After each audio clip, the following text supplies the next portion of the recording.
Ya itu tadi, sebenarnya tambak itu merupakan bisnis yang menjanjikan. Kalau semua petak bisa bagus semua, kurang lebih sekitar 300-an jutaan lah.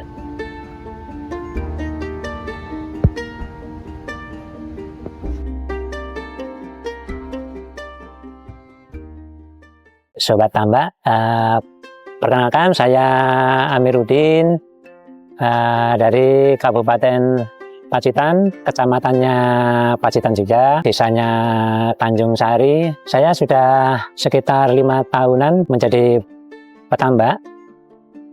Saya memiliki tambak di daerah Pantai Taman, kecamatannya Hadiwarno, kabupatennya Ngadirojo. Komoditi tambak saya di bidang perudangan, udang faname. Saya menjadi petambak sudah sekitar 5 tahunan lah. Suka duka pasti ada. Kalau dukanya ya saya jauh rumahnya. Sekarang lagi budidaya juga susah, banyak petambak yang udah stop budidaya karena mungkin kurang pengetahuan juga. Ilmunya dia mungkin karena ilmu itu dinamis, kita kan juga harus selalu belajar kan gitu. Terus kalau sukanya ya mungkin kalau udah berhasil itu kan untungnya juga lumayan kan gitu.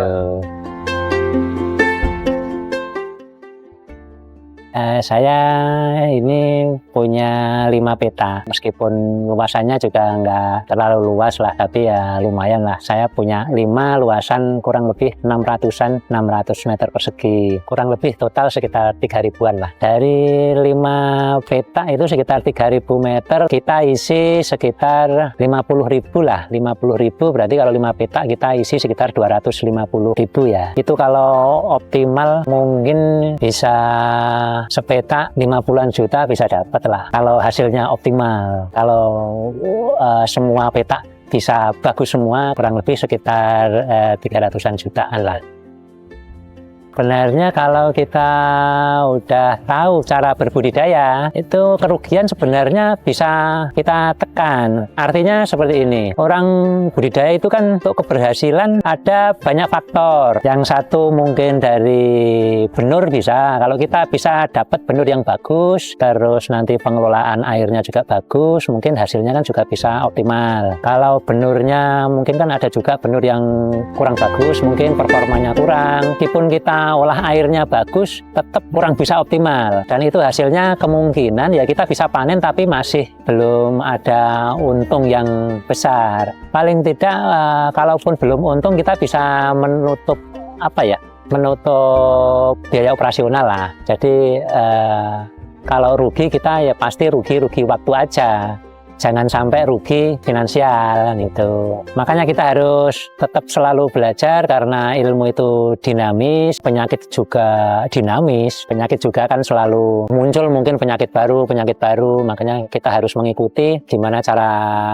pencegahannya kan gitu, untuk menekan supaya hasilnya kita tidak rugi. Ya sebenarnya tambak udang itu peluang besar ya, cuman teman-teman itu mungkin kurang istilahnya males lah belajar mengikuti ini ya ya yang saya katakan tadi, ilmu itu kan dinamis, kita harus tetap selalu belajar mengikuti perkembangan penyakit itu kan juga. Terus sebenarnya tambak itu kan juga banyak faktor, kita harus selalu terus belajar dan belajar. Mungkin bisa sama teman-teman teknisi, kita bisa sharing-sharing nanti apa yang bagus mungkin menurut kita bisa aplikasikan. Jadi untuk menekan ya kerugian tadi, makanya teman-teman itu rata-rata kan males tuh kalau belajar terus kan males. Akhirnya pengetahuannya kurang, informasinya kurang, dan nambaknya juga hasilnya juga kurang. Akhirnya ya itu tadi, akhirnya kurang minus terus, akhirnya ya berhenti, gulung tikar. Ya sebenarnya kalau teknisi itu ya penting juga kalau bagi pemula. Soalnya di tambak itu kan untuk mencapai keberhasilan itu kan banyak sekali faktor. Mulai dari itu tadi, pemilihan bibit yang bagus, pengelolaan perairan yang bagus kan gitu.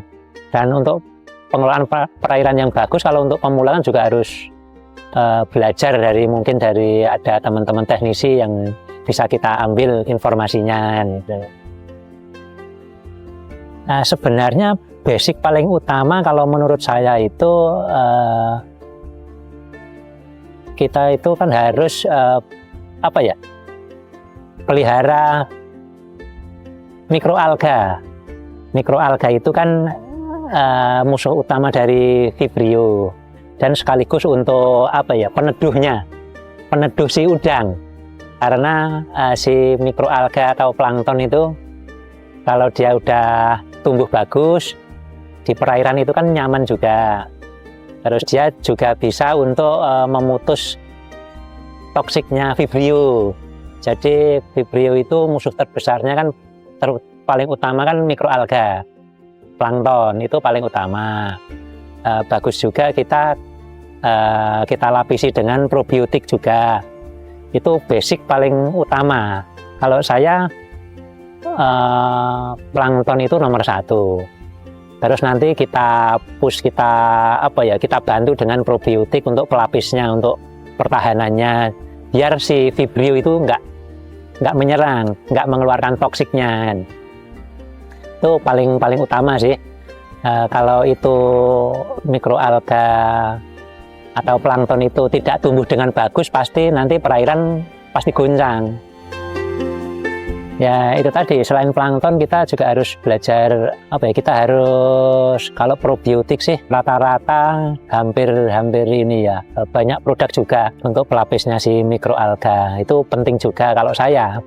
Selain kita ada plankton yang bagus, kita lapisi dengan probiotik, itu nanti budidaya kan kita ning ati ayem, karena kita punya berapa lapis pertahanan. Jadi di pikiran itu enak kalau plankton atau mikroalga itu tumbuh bagus, terus probiotik itu juga berjalan bagus, itu budidaya lebih enak lah. Lebih enak. Nah, kalau pelapisnya udah full itu kan di pikiran juga tenang.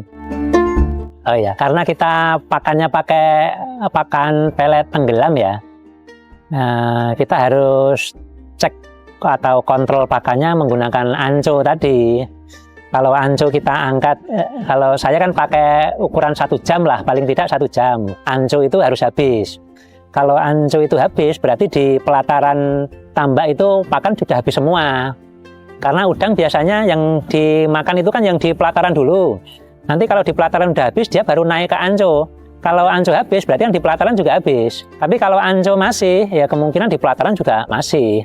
Dan itu mungkin kalau udah 1 jam lebih di anco masih, bahkan sampai 2 jam masih, mungkin perlu pakan itu kita potong.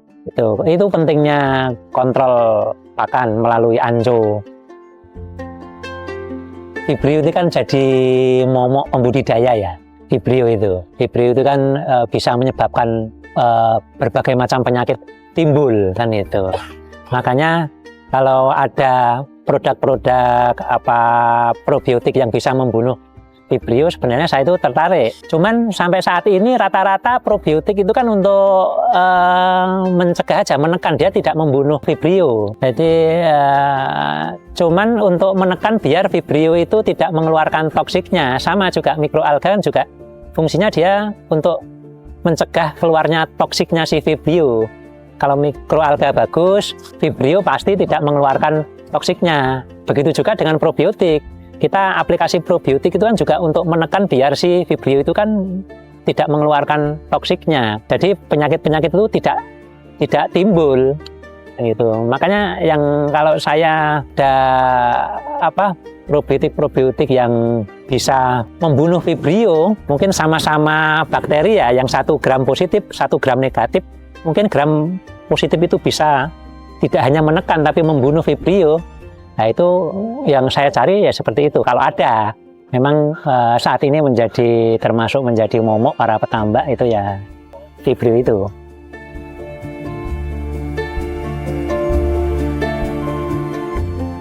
Kalau di tambak itu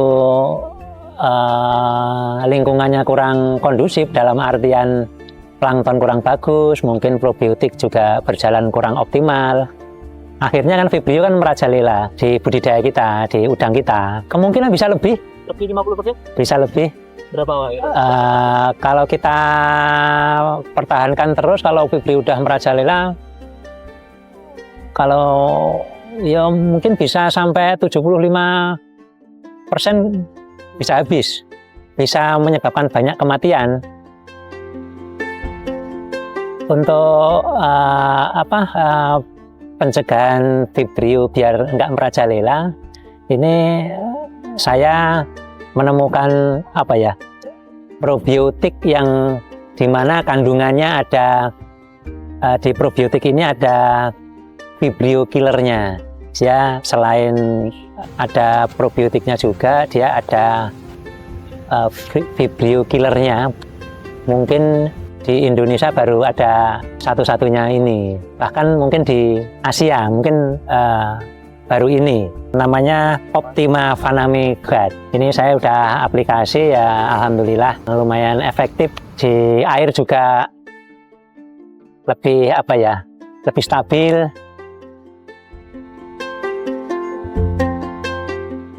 Ya itu tadi, sebenarnya tambak itu merupakan bisnis yang menjanjikan. Mungkin petambak-petambak yang udah berhenti dari nambak, mari kita belajar lagi untuk menjadi petambak yang sukses, biar ekonomi lebih meningkat. Ya itu tadi, sebenarnya kalau menurut saya budidaya udang itu masih merupakan bisnis yang menjanjikan. Makanya kita harus belajar dan terus belajar untuk mencapai hasil yang optimal. Dan kita harus semangat untuk petambak-petambak pemula, mari kita belajar, mungkin bisa didampingi oleh teknisi. Ya kalau untuk diskusi, saya terbuka.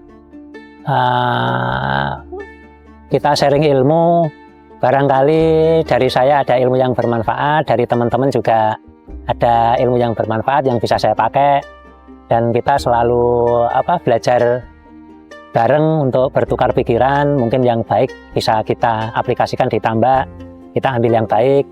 Mungkin yang kurang kita ini dulu, yang menurut kita bagus bisa kita pakai. Itu tadi, ilmu kan dinamis ya. Mungkin kita ketemu dengan orang-orang yang ilmunya berlebih, kita bisa manfaatkan juga, kita bisa menimba ilmu dari mereka. Istilahnya bukan belajar sama saya, kita belajar bareng-bareng lah. Kita belajar bareng-bareng, kita diskusi bagaimana cara bertambak yang baik, yang bagus, biar kita bisa mencapai hasil yang optimal. Nah, mungkin teman-teman yang pengen belajar bareng, bisa kita buat grup di WA di bawah ini. Nanti kita buatkan grupnya, bagi yang minat bisa belajar bareng-bareng.